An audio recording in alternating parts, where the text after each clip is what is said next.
ಅವರು DK cabinet ಅಲ್ಲಿ ಮಂತ್ರಿ ಆಗ್ತೀವಿ ಅಂತ ನೂರಾರು ಕನಸು ಕಂಡಿದ್ರು. ಸಚಿವರಾಗಿ ಕೆಲಸ ಮಾಡ್ತೀವಿ ಅನ್ನೋದು ಅವರ ಕನಸಾಗಿತ್ತು. ಆದರೆ ಅವರ ಆಸೆ ಆಕಾಂಕ್ಷೆಗಳ ಮೇಲೆ ತಣ್ಣೀರಿನ ಬಟ್ಟೆ ಬಿದ್ದಿದಂತೆ.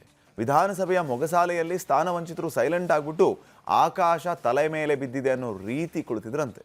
ಗೋವಿಂದಣ್ಣನ ಒಳನೋಟದಲ್ಲಿ ಕಂಡಿದ್ದನ್ನ ನೋಡೋಣ ಬನ್ನಿ.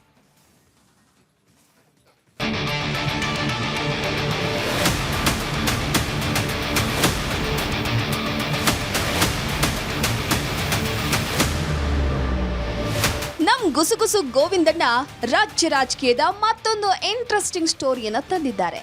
ಮೊನ್ನೆ ತಾನೇ ಸಚಿವ ಸಂಪುಟ ವಿಸ್ತರಣೆ ಆಯ್ತಲ್ಲ, ಸ್ಥಾನ ವಂಚಿತರ ಗೋಳು ಯಾರು ಕೇಳ್ತಾನೆ ಇಲ್ವಂತೆ. ನಮ್ಮ ಸ್ಟೋರಿನೂ ಕೇಳ್ರಪ್ಪ, ನಿಮಗೂ ಕನಿಕರ ಬರುತ್ತೆ ಅಂತ ಮಂತ್ರಿ ಗದ್ದುಗೆ ಏರ್ಬೇಕೆಂಬ ಕನಸು ಕಂಡವರು ವಿಧಾನಸೌಧದ ಮೊಗಸಾಲೆಯಲ್ಲಿ ಪಾಪ ತಮ್ಮ ಕಷ್ಟ ಹೇಳ್ಕೊಳ್ತಾ ಇದ್ದಾರಂತೆ. ನಾವು ಸಚಿವರಾಗಬಹುದು ಅಂತ ತಿಳ್ಕೊಂಡಿದ್ದವರು ಇದೇ ನಮ್ಮ ಕತೆ ಹಿಂಗಾಗ್ಬಿಡ್ತಲ್ಲ ಥೋ ತತ್ತರಿಕೆ ಅಂತ ಆಕಾಂಕ್ಷಿಗಳು ಗೊಣಗ್ತಾ ಇದ್ದಾರಂತೆ. ಆಗ ನಮ್ಮ ಗೋವಿಂದಣ್ಣ ಖಡಕ್ಕಾಗಿ ಎಂಟ್ರಿ ಕೊಟ್ಟಿದ್ದಾರೆ. ಮಂತ್ರಿಗಿರಿ ವಂಚಿತರಿಗೆ ಯಾಕೆ ಹೀಗಾಯ್ತು ಅನ್ನೋ ಬಗ್ಗೆ ನಮ್ಮ ಗೋವಿಂದಣ್ಣ ಸ್ವಲ್ಪ ಬಿಡಿಸಿ ಹೇಳ್ತಿದ್ದಾರೆ ನೋಡಿ. ನಾಳೆಯಿಂದ ಸದನ ಮತ್ತೆ ಆರಂಭವಾಗಲಿದೆ. ಕದನ ಜೋರಾಗ್ಲಿದೆಯಂತೆ. ಆದ್ರೆ ಡಿಕೆ ಕ್ಯಾಬಿನೆಟ್ನಲ್ಲಿ ಸ್ಥಾನ ಕಳೆದುಕೊಂಡವರು ಸೈಡ್ ಪಾಲಿಟಿಕ್ಸ್ ಕಹಾನಿ ಬಗ್ಗೆ ಬೇಸರ ಹೊರ ಹಾಕ್ತಿದ್ದಾರಂತೆ. ಮುಂಗಾರು ಅಧಿವೇಶನ ಬೇರೆ ಆರಂಭವಾಗಿದೆ. ಕೈಗೆ ಬಂದ ತುತ್ತು ಬಾಯಿಗೆ ಬರಲಿಲ್ಲ ಅಂತ ಕೆಲ ಹಿರಿಯ ಶಾಸಕರ ಮಾತು ವಿಧಾನಸೌಧದ ಮೊಗಸಾಲೆಯ ಕುರ್ಚಿ ಮೇಲೆ ಕುಳಿತಿದ್ದ ನಮ್ ಗೋವಿಂದಣ್ಣನ ಕಿವಿಗೆ ಬಿದ್ಬಿಟ್ಟಿದೆ. ಬೇಸರದ ನುಡಿಗಿಂತ ಕನಿಕರದ ಟಾಕ್ ಜೋರಾಗಿತ್ತಂತೆ. ವಿಷಯ ಏನಪ್ಪಾ ಅಂದ್ರೆ, ಶಾಸಕರಾಗಿ ನಮ್ಮನ್ನು ಜನರು ಆರಿಸಿ ಕಳುಹಿಸಿದ್ದಾರೆ. ಸಣ್ಣ ಸಮುದಾಯಗಳ ಧ್ವನಿ ಕೇಳುವವರು ಯಾರು ಅಂತ ಬೇಸರವನ್ನ ಹೊರ ಹಾಕ್ತಿದ್ದಾರಂತೆ. ಸಚಿವರಾಗಿ ಆಯ್ಕೆ ಆಗದವರ ಬಗ್ಗೆ ಅನುಕಂಪದ ಚರ್ಚೆ ನಡೆಯಲಿ ಅಂತ ಸೈಲೆಂಟ್ ಆಗಿ ಕುಳಿತಿದ್ದ ಮಂಕಾಳ ವೈದ್ಯ ನಮ್ ಗೋವಿಂದಣ್ಣ ನೋಡಿದ್ದಾರೆ.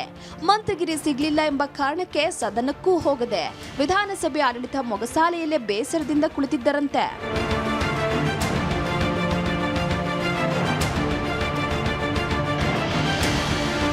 ಸಚಿವ ಸ್ಥಾನದಿಂದ ವಂಚಿತರಾದವರ ಕತೆ ಒಂದ್ ಕಡೆಯಾದ್ರೆ, ಮಂತ್ರಿ ಗದ್ದುಗೆ ಏರಿದವರ ಗುಸುಗುಸು ಕಾಸ್ಬಾತ್ ಹೇಳ್ತಿರದಂತೆ. ವಿಧಾನಸಭೆಯ ಮೊಗಸಾಲೆಯಲ್ಲಿ ಕ್ಯಾಬಿನೆಟ್ ವಿಸ್ತರಣೆಯ ರಹಸ್ಯ ಟಾಕ್ ಗೋವಿಂದಣ್ಣ ಕೇಳಿ ಒಂದು ಕ್ಷಣ ಶಾಕ್ ಆಗಿದ್ದಾರಂತೆ. ಯಾರಿಗೆ ಯಾವ ಮಾನದಂಡದಲ್ಲಿ ಸಚಿವ ಸ್ಥಾನ ಸಿಕ್ಕಿದೆಯಂತೆ, ಕೆಲವರಿಗೆ 100ಕ್ಕೆ 100ರಷ್ಟು ಸಚಿವ ಸ್ಥಾನ ಸಿಗಲ್ಲ ಎಂಬ ಚರ್ಚೆ ಇತ್ತು. ಅಂಥವರಿಗೆ ಹೇಗೆ ಸಚಿವ ಸ್ಥಾನ ಸಿಕ್ಕಿದೆ, ಏನ್ ಮೋಡಿ ಮಾಡಿದ್ರು ಅಂತ ಪ್ರಶ್ನೆ ಮೇಲೆ ಪ್ರಶ್ನೆ ಹಾಕೊಳ್ತಿದ್ದ ಸೀನ್ ನೋಡಿ ಪಾಪ ಗೋವಿಂದಣ್ಣ ಸೈಲೆಂಟ್ ಆಗ್ಬಿಟ್ಟಿದ್ರಂತೆ.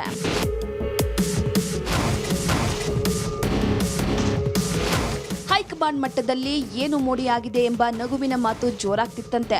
ಹೈಕಮಾಂಡ್ ಮುಂದೆ ಮೋಡಿ ಮಾಡಿ ಹೇಗೆ ಸಚಿವ ಸ್ಥಾನ ಪಡೆದರು ಅನ್ನೋದು ಚರ್ಚೆಗೆ ಗ್ರಾಸವಾಗಿದೆಯಂತೆ.